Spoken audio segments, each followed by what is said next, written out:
bonjour à toutes, bonjour à tous. Merci d'être présents et fidèles à cet espresso, puisque ça fait un petit moment qu'on n'en avait pas fait depuis fin décembre. On n'avait pas repris en janvier, pris un petit peu par le temps. Aujourd'hui, c'est une formule un peu différente, puisque les éditions Mon Métallifère et les éditions Sequoia ont déjà participé il y a un petit moment, c'était au tout début du lancement de l'espresso. Ils reviennent aujourd'hui parce qu'ils ont une actualité assez chargée. Donc c'est pour ça qu'on s'est dit qu'on allait faire une édition un peu spéciale, que des éditeurs. Donc ils vont vous parler de leur programme, de leur dernière parution. Donc on va commencer tout de suite par Guillaume Meller, l'éditeur des éditions Mon Métallifère.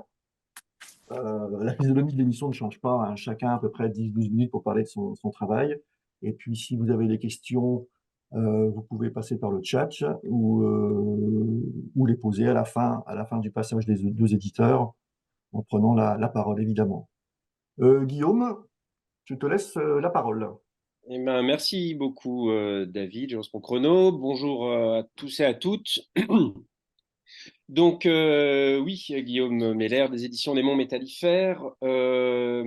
Je vais vous parler de deux actualités. Donc, on fait la littérature étrangère, des textes inédits. On essaie d'éterrer des auteurs et des œuvres un petit peu oubliées. Et donc là, la grosse actualité pour la maison d'édition, c'est la parution de deux livres simultanés d'une autrice qui s'appelle Amy Hennings. Alors, Amy Hennings, elle a besoin d'être un peu présentée parce que c'est pas une figure très connue en France, du moins pour le moment.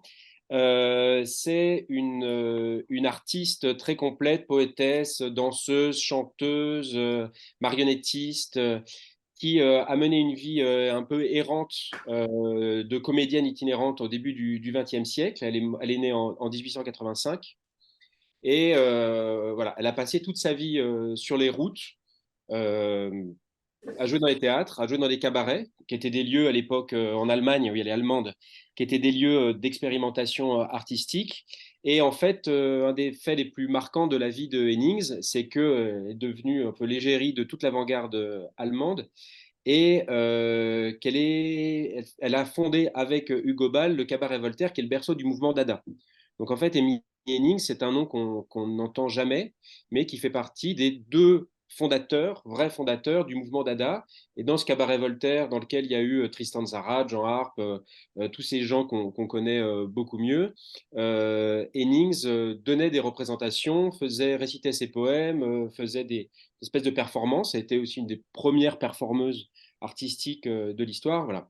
Et Hennings, après cette vie un peu folle, elle était morphinomane, elle a eu des années de misère au cours desquelles elle a fait beaucoup de petits boulots, elle a mendié, elle s'est prostituée.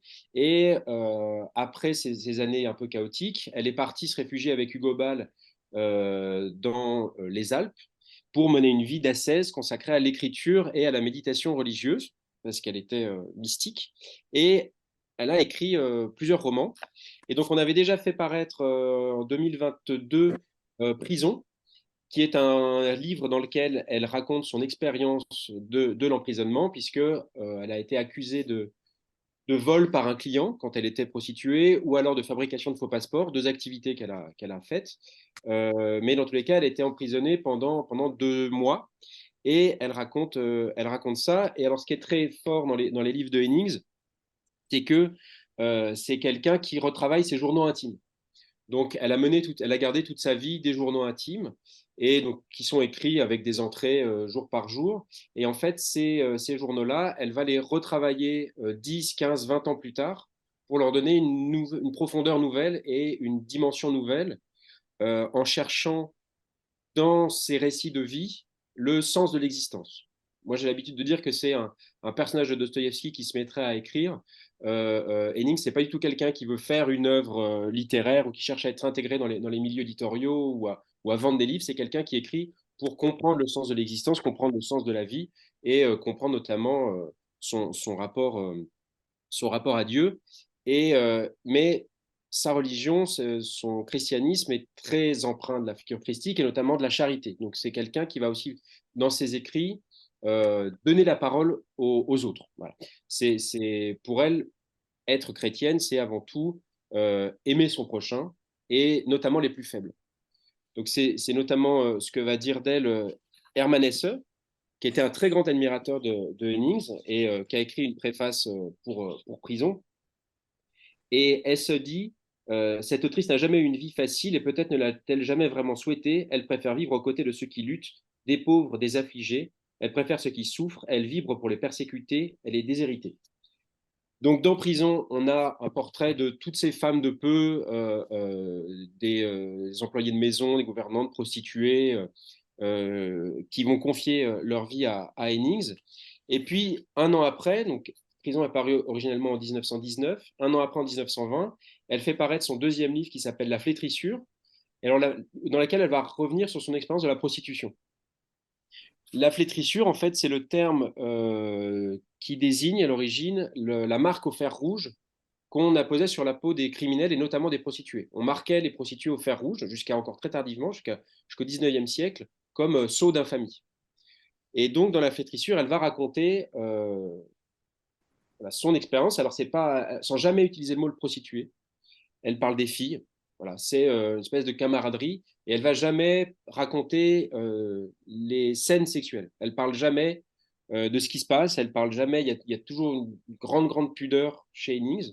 Elle n'est pas là pour faire du sensationnel ou du trash ou nous confronter à la violence physique de ce que c'est qu'être prostituée, mais elle va raconter son cheminement intérieur et ce qui a une déchéance, évidemment morale et physique pour elle, et la manière dont elle va la traverser, et dans une perspective de rachat, voilà, par la religion, par la foi, mais aussi par l'amour adressé aux autres. Et en fait, ce livre est construit en deux parties. Donc la première partie où elle se retrouve à Cologne, en fait, sans le sou. Donc elle m'en dit, elle intègre un bar, un café de la ville où elle va être escorte. Aujourd'hui, on dirait escorte, entraîneuse. Faire le trottoir. Et puis ensuite, elle va, dans une partie de rachat, chercher à retrouver sa vie de comédienne. Donc, elle va réintégrer des compagnies de théâtre itinérantes. Et en fait, ce qui est très étrange avec Henning, c'est que le théâtre populaire auquel elle participe est une déchéance morale encore plus grande. Et le seul mot, la seule occurrence du mot prostitution dans tout le livre qui parle de ça, c'est pour parler des comédiens qui prostituent leur talent en fait en corrompant les âmes. Les gens qui font du mauvais art, et notamment les mauvais comédiens qui font du mauvais théâtre, sont en fait bien pires que les corrupteurs de corps, parce que c'est des gens qui vont instiller un poison dans l'âme et dans l'intelligence des gens. Je vois que le temps file et Henning, c'est malheureusement quelqu'un qui est assez inépuisable. Elle a une vie complètement folle. Il y a une BD qui lui a été consacrée pour raconter sa vie, publiée chez Cambourakis, qui s'appelle L'Ange d'Ada. Elle a une vie vraiment, vraiment complètement inouïe. Et on a prévu de faire paraître dans les 2 prochaines années le troisième roman de Hennings, qui s'appelle Fleurs et Flammes, dans lequel elle raconte son enfance, sur lequel on ne sait pas grand-chose. Et donc, La Flétrissure, qui est sortie en grand format, et Prison, qui était sortie il y a 2 ans, qu'on fait reparaître en poche. Et les deux avec une couverture inédite dessinée par l'artiste franco-suédoise Rebecca Tollens, qui travaille à la mine de plomb. Et c'est des œuvres absolument magnifiques. Et puis, je vais être un peu plus bref sur l'autre actualité qui s'appelle Mon travail n'est pas terminé. En fait, c'est le lancement d'une nouvelle collection avec ce livre-là qui est sorti en novembre dernier. Et la collection s'appelle PB82. PB82 étant le plomb dans le tableau périodique des éléments, en éléments métallifères. Et l'idée de cette collection, c'est de proposer des livres qui soient ce qu'on dirait feel bad.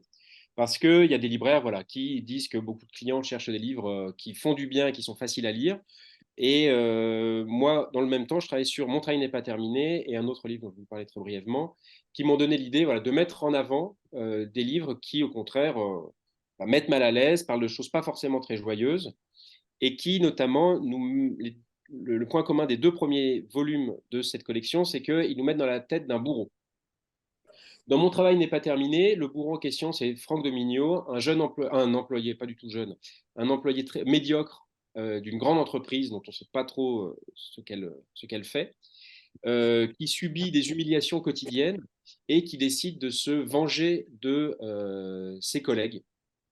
qui le pousse à bout, qui le pousse jusqu'au licence, enfin, jusqu'à la démission, démission cachée en licenciement. Plutôt l'inverse. Et en fait, il décide de faire un massacre, sauf qu'il va y avoir une intervention surnaturelle et qui va doter Frank de pouvoirs quasiment illimités. Et donc Frank va faire subir à chacun de ses collègues des tortures à la hauteur de l'humiliation que lui-même a l'impression d'avoir suivi. Voilà. Donc il n'y a pas de, il y a pas de rachat, il n'y a rien de positif. Et c'est un auteur américain, Thomas Ligotti, qui est, on peut le dire, qui est vraiment culte et dont il n'existait pratiquement aucune traduction des œuvres en France. Et là, c'est un auteur qui est en train de prendre toute la place dans le paysage littéraire français. C'est un grand héritier on a l'habitude de dire, de Lovecraft. Et il y a normalement une émission sur France Inter qui devrait passer cette semaine s'il n'y a pas de grève de France Inter, où j'ai été invité à parler à Grand Canal d'Eva Bester pendant 1 heure de Ligotti. Eva Bester étant, voilà, elle tient une émission, un entretien d'1 heure tous les soirs, et elle est tombée sur ce bouquin en librairie, et elle l'a adoré. Et donc elle a voulu que je vienne parler de cet auteur. Et le deuxième titre de la collection PB 82, qui devrait sortir, si tout va bien, à fin du mois de mars, plutôt début avril, plutôt fin avril, j'espère pas trop début mai. C'est un livre qui s'appelle Viande. Et alors, Viande, je vous montre un peu la couverture. Est-ce que ça se partage? Ouais, très bien. Voilà, donc Viande, c'est un roman tchèque des années 80, écrit en 80 par un auteur inconnu au bataillon qui s'appelle Martin Arniček. Et en fait, Martin Arniček a imaginé une dystopie absolument affreuse, épouvantable, une société dans laquelle il n'y a plus rien à manger que de la viande humaine. Il n'y a plus ni plantes ni animaux. Tout ce qui reste à manger, c'est voilà, la viande des cadavres, des gens morts de mort naturelle et des criminels. Et donc la vie s'organise autour de halles centrales, qui sont une grande boucherie euh, où on distribue la viande humaine moyennant des coupons, des petits tickets de rationnement. Et évidemment, il y a une police qui chapeaute cette ville horrible. Et pour le moindre faux pas, un moindre petit écart de comportement, on est abattu pour être emmené au hall. Et le narrateur de Viande, c'est pas du tout un justicier comme dans 84 ou la plupart des autres dystopies. C'est pas un révolté, c'est quelqu'un qui va au contraire chercher à mettre à son profit le système, à comprendre le système des halles pour pouvoir se procurer le plus de viande possible et le plus facilement possible. Donc on est vraiment dans la tête d'un bourreau, un peu comme dans Les Bienveillantes. Et voilà. Arnicek s'intéresse à la mécanique du mal, à la mécanique de la cruauté, mécanique de la violence dans une logique de survie. Juste un mot, parce que je vois que ça y est, ça fait 12 minutes. Viande, comme Mon travail n'est pas terminé, pour la couverture, j'ai demandé à Ludovic de Burm, qui est un dessinateur, si vous ne connaissez pas, un dessinateur absolument extraordinaire. C'est une petite spécificité de cette collection, c'est que ça sera des blocs monochromes donc monte avec ce qui s'appelle le jaspage. Donc mon travail n'est pas terminé, monochrome noir, viande évidemment, monochrome rouge, qui se présentera sur les étals des libraires comme un petit steak humain. Voilà, c'est Merci l'idée. beaucoup pour cette tranche d'humour noir, Guillaume. J'ai vu qu'il y avait quelques petites réactions, donc on y reviendra après. Ok. Après que Alain nous aura parlé effectivement de son actualité. Alain, c'est à toi, si tu veux bien prendre la parole. Après la brillante intervention de Guillaume, Merci. qui est dans le rouge et le noir. Ouais. Bravo Guillaume, c'est très bien. Mais j'admire la créativité littéraire de Guillaume et surtout le fait qu'il ne fasse pas la même chose que les autres. Parce que malheureusement, dans la production littéraire française, il y a plus de gens qui écrivent que de gens qui lisent. Et donc, c'est très rare d'avoir des livres qui sont un peu en dehors de cette littérature qui n'est pas toujours d'une qualité excellente. Merci Alors, Alain. justement pour sortir, j'ai souvent, je ne sais pas si tu reçois comme moi, mais on reçoit à peu près, j'ai calculé 10 manuscrits, tapuscrits par mois. Et c'est le niveau de, ben on a eu des échanges là-dessus d'ailleurs ensemble. Le niveau de qualité n'est vraiment pas très, très bon, il faut le dire. Alors, rares sont les bouquins qui peuvent sortir justement de cet amas de littérature et cette logorée d'écrits. Alors, moi, je vais être un peu plus gai, un peu plus coloré, puisque mon actualité, elle est dans la bande dessinée. On a eu un grand succès l'année dernière, je ne sais pas si j'en avais parlé ou pas, mais on a eu 2 prix nationaux avec les bouquins de Pasteur. Alors, je les montre comme ça, mais je peux les montrer aussi peut-être en écran partagé si vous préférez. Ou je le montre comme ça, c'est pas mal aussi. Ça va? Ouais. Alors, là, ça m'a donné l'idée d'une collection qui est 100% biographie. Je crois que la tendance des biographies permet à des jeunes de rentrer dans des sujets sérieux au travers de la lecture de BD. Mais il n'y a pas que les enfants et les jeunes et les adolescents ou les post-adolescents qui lisent des BD. On s'est rendu compte que la BD intéresse tout le monde. De 7 à 77 ans, comme disait Hergé et Tintin, Casterman. D'ailleurs, quand j'ai eu mes 77 ans, j'ai écrit une lettre à Casterman, ils m'ont jamais répondu, en disant que j'avais dépassé 77 ans et je leur demandais l'autorisation de pouvoir continuer à lire les Tintins de ma jeunesse. Pas sympa, ils n'ont pas répondu. Paul-Émile Victor, c'est ce qui vient, il vient de sortir, il est arrivé avant-hier. C'est un magnifique album. Alors, est-ce que je peux faire un écran partagé? Je l'ai sur l'écran. Alors, je fais comment? Je fais quoi pour l'écran partagé? Alors, il Je fais faut... ça, voilà, je fais ça. J'autorise le partage d'écran. Et est-ce que vous l'avez? Alors, je vais Oui. peut-être. Vous l'avez ou je le mets là? Alors là, on ne le voit plus. Alors là, vous le voyez? Là, c'est tout bon. Bon. Alors, Paul-Émile Victor, c'est une autre génération. Il est né en 1907, il est mort en 1994. C'est cette forme de héros aventurier, culturel.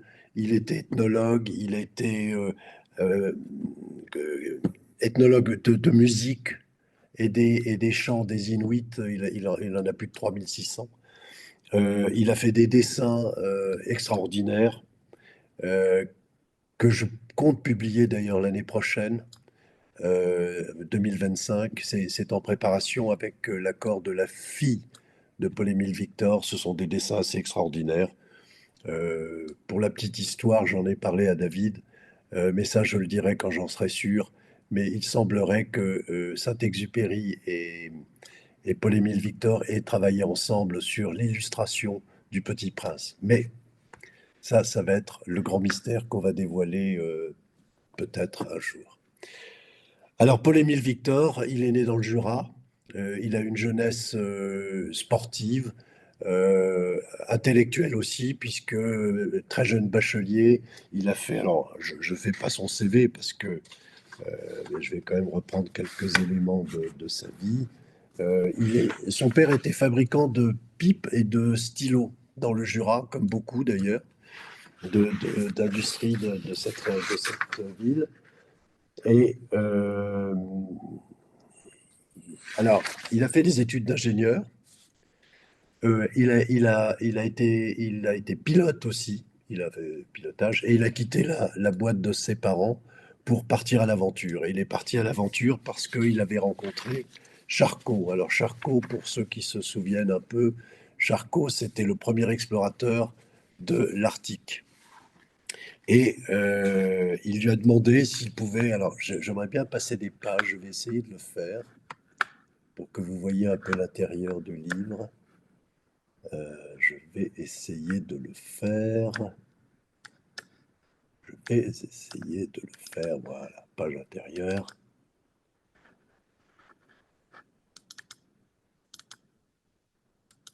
Ça marche, ça marche, ça marche pas, ça marche. Allez. Voilà.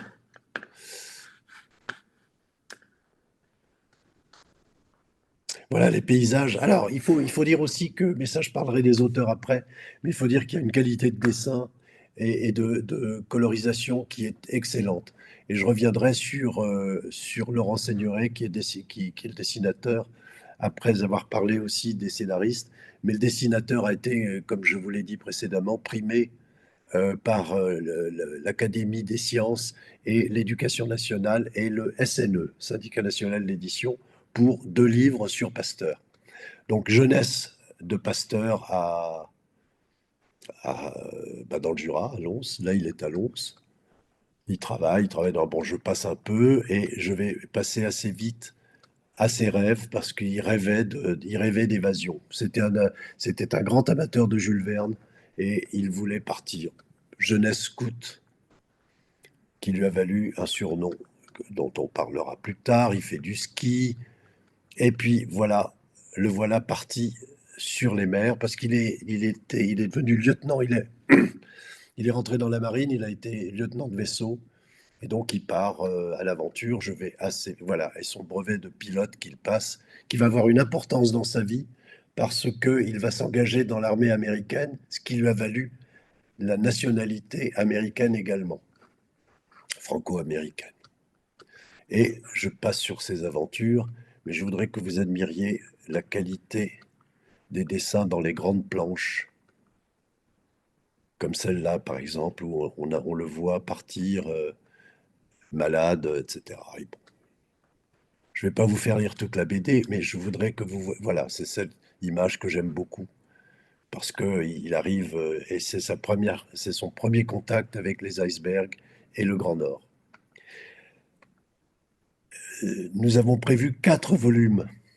C'est une longue histoire. Nous avons prévu 4 volumes sur la vie de Paul-Émile Victor, dont je vais vous donner les titres. Le premier, donc, c'est La soif d'aventure, toute sa jeunesse et ses premiers voyages. Apparaître l'or blanc. L'or blanc, ça va être la première traversée du Groenland. C'est le premier explorateur qui a traversé le Groenland à traîneau avec des chiens. Et c'est une parution en avril 24. Non, pardon, le nôtre est en avril 24, le tome 2 en avril 25.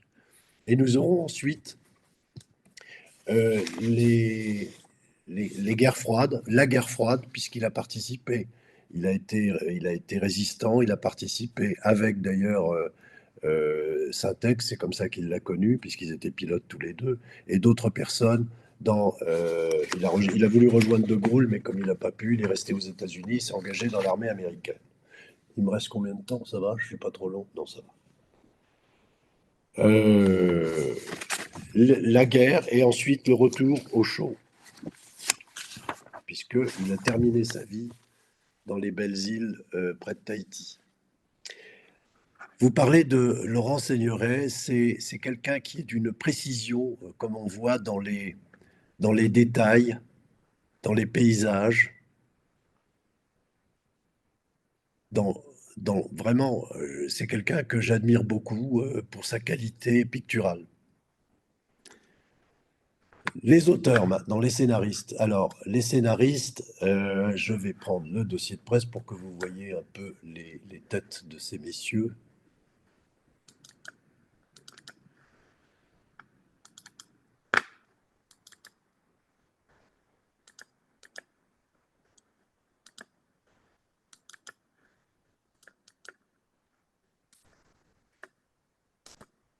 Voilà,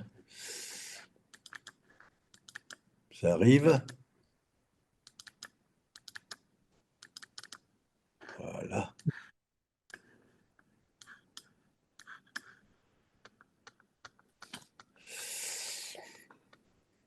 Alors, les co-scénaristes. Stéphane Dugas, c'est le biographe, je dirais presque officiel de Paul-Émile Victor. Bon, je vous passe sur son pédigré, il collabore à des magazines, au Figaro Magazine, à Géo, etc. Donc c'est une pointure dans le domaine de la littérature du Grand Nord. Et Stéphane Niveau, qui a été, pour les Jurassiens, ils le connaissent, il a été le directeur du centre Paul-Émile Victor et du centre, oui, Paul-Émile Victor, à Prémanon. Je dis pas de bêtises. Et il est accompagnateur de montagne et explorateur, oui, et, pour le Grand Nord. D'ailleurs, il m'a tellement convaincu de la beauté du Grand Nord que je pars au Spitzberg et Groenland au mois de juillet avec lui. Avec lui et le réalisateur aussi, parce que j'ai l'espoir de faire une BD avec lui, du réalisateur ah, le film avec les pingouins. Allez, question, le grand film avec les pingouins, j'ai un trou tout d'un coup. La Jacquet, marche La marche de d'empereur. l'empereur, voilà, la marche de l'empereur. Jacquet. Voilà, Jacquet. Et donc, on va essayer de travailler ensemble sur ce projet-là, en même temps qu'on observera ce qui reste du Grand Nord, qui est, bon, ça c'est un autre sujet, mais qui est en train de se dégrader malheureusement et qui met en péril la survie de ces merveilleux animaux qui sont les ours et les ours blancs, que nous espérons bien approcher. Stéphane Dugas, dessinateur, Laurent Seigneurel, le dessinateur dont je vous ai parlé, l'éco-scénariste, bon, on en a parlé, et moi j'ai découvert au fur et à mesure où je découvrais la vie de Paul-Émile Victor, je suis rentré dans le club des fans de ce personnage qui va me suivre pendant 4 ans. Donc c'est une longue histoire d'amour. Terminé pour Paul-Émile Victor. Les derniers. Alors, si, ce que je peux vous dire, c'est qu'on a déjà puisqu'on travaille maintenant assez vite et assez bien, on a déjà les premières planches de la série 2. Ne pas fermer tous les onglets. Voilà, j'y arrive. Je voulais vous montrer quand même quelques planches, si j'ai encore le temps, parce que je regarde pas mon. Oui, oui, Alain, tu peux encore une bonne minute. Bon, alors, et après, je parlerai des. Voilà, titre en cours. Paul-Émile Victor, l'or blanc, les planches, les crayonnés et les planches qui sont là. Est-ce que je vais pouvoir les mettre en grand? Voilà. Voilà, ça, c'est la première étape d'une BD. Vous la voyez? Oui, Alors, c'est un peu flou peut-être parce que alors c'est mes lunettes qui sont sales. C'est les premières esquisses sur lesquelles on corrige à la fois les textes et les images. Et on a pas mal de corrections en cours, en particulier historiques. Mais quand on voit la qualité, la précision du dessin de Seigneuret, on voit l'importance du travail. Et c'est un travail remarquable. J'ai rarement rencontré un dessinateur aussi précis. Il rappelle les grands dessinateurs des histoires de la ligne claire. Et quand il dessine un monument, je peux vous assurer qu'il ne manque pas une fenêtre, ni un rideau à une fenêtre. Et donc, c'est important pour les puristes. Voilà, bon, je vous montre quelques images encore. Et je vais arrêter là.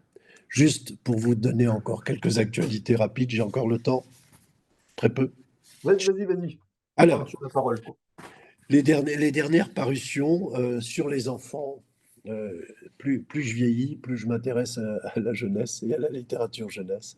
Une collection qui a eu un grand succès, c'est La couleur des peintres, où nous avons sorti Chagall récemment, Niki de Saint-Phal, à la suite des 4 titres qui existaient. Et nous allons sortir prochainement au mois de septembre Renoir et Van Gogh.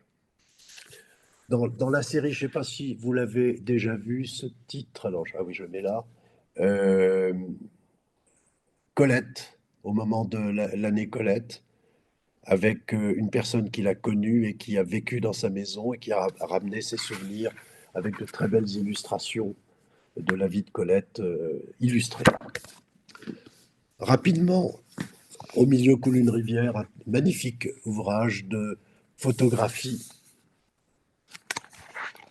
J'ouvre au hasard, non, c'est pas une belle page. Voilà. Par un fou furieux qui passe sa vie avec son téléobjectif énorme, qui passe sa vie à observer les animaux et en particulier les oiseaux, et qui a fait un bouquin avec des textes très intéressants sur les anecdotes autour de ces animaux, en particulier les oiseaux. Et puis, je ne sais pas si celui-là, je vous en avais parlé, mais grand succès d'estime, pas énorme succès de vente parce que livre sur l'art, il est à la fois dans le domaine de l'art et de la photographie. Je ne sais pas si on voit quelque chose. Vous voyez quelque chose là quand même? Oui. Je ne sais pas ce Plus ou que je vous moins. montre. C'est pas ce qu'il y a de mieux. Non, il faut que je vous montre quelque chose de plus. Bah, la couverture est déjà assez remarquable. C'est des mises en abîme de spectateurs de toiles de musée et on ne sait plus qui regarde qui. Voilà, j'ai Merci beaucoup, terminé. Alain. Ah, pour ce qui est à venir, donc je vous ai parlé de Van Gogh et de Renoir. Quelques livres encore. J'ai 6 titres en préparation encore sur l'année prochaine, mais on aura l'occasion d'en reparler. Voilà, Tout à fait. Merci beaucoup, Alain. C'était très instructif, hein. Et ça donne effectivement très envie de la découvrir BD. petit à petit la vie de Paul-Émile Victor. Moi, j'ai noté deux petites interventions. Tu me diras, Léa, si j'ai loupé quelque chose. Deux petites questions pour Guillaume. À propos du journal de Hugo Ball. Une question à quelqu'un qui demande si tu as l'intention de le publier. Et une autre petite question, c'est est-ce que tu peux citer les traducteurs et Ouais. traductrices des différents romans dont tu as parlé? Oui, alors je vais commencer par être traducteur et traductrice. Alors là encore, c'est que des traducteurs. Bon, je fais partie de ces maisons d'édition qui mettent toujours systématiquement le nom des traducteurs et traductrices sur la couverture. Donc c'est un oubli, d'habitude je les cite. Fabien Courtal pour Mon travail n'est pas terminé, Ligotti. Fabien Courtal par ailleurs auteur à l'Arbre Vengeur. Et pour Amy Hennings, c'est Sacha Zilberfarb, qui est notamment traducteur d'Edgar Ilsenrath au Tripode, Le Nazi et le Barbier, des choses comme ça. C'est un travail très très beau. Et pour le harni tchèque, la viande, c'est Benoît Meunier, qui est le traducteur du tchèque, qui traduit notamment tout Čapek, Karel Čapek. Voilà. Et pour le journal de Hugo Ball, on m'en a parlé. Il y a une historienne de l'art qui travaille sur Dada qui m'en a parlé. Je crois il y a des fragments qui ont été publiés. Je ne sais pas, je ne l'ai pas encore lu, mais voilà, l'idée c'est de faire des textes qui ne soient pas seulement des documents historiques ou d'histoire de l'art, mais vraiment de la littérature. Voilà. Et Meaning, c'est vraiment, vraiment une écrivaine, une grande écrivaine. Je n'ai pas lu Ball, donc je ne sais pas ce que ça vaut littérairement, disons. Ah oui, et juste un truc, le site internet, j'ai vu, Léa, que vous l'aviez partagé. Je suis en train de le refaire. Donc c'est possible que ça bug aujourd'hui, parce que ça va être mis en le nouveau apparaît aujourd'hui, normalement. Donc il va peut-être y avoir un moment un peu de bug aujourd'hui. Voilà. Merci beaucoup. Léa, est-ce que tu as vu passer d'autres choses? Oui, on avait une intervention de la bibliothèque de Champagnole, mais peut-être que Sandra Coulenot, vous voulez peut-être intervenir directement Ah pour oui, bonjour, parler. merci, Oui. c'est gentil. Oui, bah, petite parenthèse, merci à Guillaume parce que je connaissais pas du tout les éditions Mon Métallifère, donc c'est une belle découverte. Et puis en direction de Monsieur Mendel, en fait, alors moi par ailleurs je connais Stéphane Niveau, on a des acquaintances sur les mondes nordiques et donc je sais que là il est en expédition en Oui. Antarctique actuellement.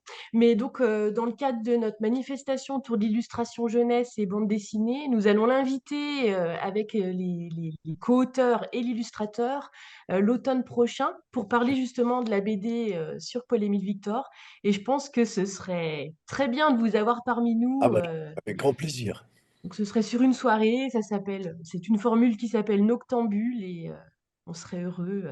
Donc, par le biais de l'Expresso des éditeurs. C'est quand Alors, on n'a pas encore de date, enfin, je pourrais vous la communiquer très vite. Ce serait plutôt en soirée, donc sur Champagnole, et voilà, autour de 18h ou 19h à voir. Et si vous voulez même modérer la soirée avec nous, Ah non, voilà, non, ce mais avec serait grand plaisir. Alors, avec grand plaisir. je rajoute à ce que vous venez de dire, c'est que nous sommes sélectionnés pour le prix du livre de la montagne qui est à Passy. Je ne sais pas si vous connaissez. D'accord, Le salon du livre montagne est à Passy et il y a une sélection qui est faite et nous sommes déjà sélectionnés pour d'accord, très bien. ce prix-là. Et nous participons alors à Lons-le-Saunier, j'en profite pour le dire, je ne sais pas si vous êtes au courant, il y a une grande manifestation sur la montagne, les films de montagne. Ça se déroule du 11 de mémoire, du 11 au 18 euh, mars, oui. Donc c'est Ouais. bientôt. Alors ça concerne pas du tout le livre, mais pour la première fois, ils font rentrer la BD dans leur manifestation qui est plutôt cinématographique. Voilà. D'accord. Bon, bah merci. Merci d'avoir laissé En la tous les cas, parole. ça me fera plaisir de vous rejoindre pour cette Parfait. Bah, manifestation. je vous envoie ça et Super, merci merci beaucoup. beaucoup. Merci Merci à vous. à Léa et David de m'avoir laissé la parole. Merci pour Merci à cet vous. expresso. Merci beaucoup. Oui, un très très joli festival à Lons-le-Saunier. Tu Film connais de documentaires, effectivement, de montagne et de livres de montagne. un livre de montagne, mais jamais la Ouais. BD. Pour le moment, il n'y a jamais Et eu de tous les BD. ans, ils décernent des prix. C'est vraiment très intéressant. C'est Oui. vraiment un très beau festival qui gagne un petit peu en notoriété, je pense. National. Ouais. Est-ce qu'il y a d'autres petites remarques ou Oui, réflexions? on a une intervention de Camille Dauchat, mais peut-être que vous voulez prendre la parole directement. Oui, merci. Merci beaucoup pour les présentations, c'était passionnant. Je me demandais juste si vous aviez, si vous étiez aidé par des subventions du CNL ou d'autres structures pour publier des projets de si grande ampleur et de qualité, voilà, si précise, avec des traductions de langues rares, des BD historiques, etc. C'est quand même des projets coûteux.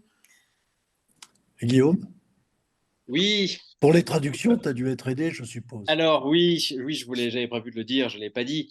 Le projet PB82, donc cette collection de livres un peu sombres, est soutenu par la région Bourgogne-Franche-Comté, qui me donne une aide au grand projet, aux projets éditoriaux. David, comment ça s'appelle? Développement éditorial. Développement éditorial, une aide assez conséquente, sans laquelle ça serait très compliqué de faire. Et puis pour Hennings, j'ai eu les deux traductions ont été soutenues par le CNL. Et voilà, j'ai déjà eu plusieurs aides du CNL et puis une aide de la région pour l'édition d'un beau livre d'art de l'illustrateur anglais William Is Robinson, voilà, pour le deuxième volume, qui nous a permis de vendre le livre à 35 euros au lieu de 40 et surtout de financer l'impression, ce qui n'est pas rien. Voilà. Pour notre part, nous avons été aidés par l'agence livre. Enfin non, c'est plutôt la région, hein. C'est la région, c'est la région. C'est la région. Alors je lis la formule exacte parce qu'elle est toujours imprimée derrière. Ouvrage publié avec le concours de la région Bourgogne-Franche-Comté et de l'agence du livre. Donc nous Attention, je serons- suis là, j'entends tout, hein. Non, non, ah bon, bonjour. Que je remercie encore. Parce que effectivement, j'imaginais pas les budgets de BD, c'est énorme. Mm. Et là, c'est un grand pari qu'on fait parce que chaque BD nous coûte entre 20 et 30 000 euros. Il faut savoir que entre le dessin, les avaloirs pour les scénaristes, si on veut des gens de qualité, ça coûte très cher. Et donc, grâce à la région, bah, on a une petite subvention, mais pas négligeable. Merci. Eh ben, écoutez, merci Merci beaucoup. Pascaline. Alors, C'était Pascaline, j'ai même pas vu. oui, c'est Pascaline. Ah bah oui, Je voilà, parce suis que j'ai pas vu régulièrement. son. Oui, Merci Pascaline.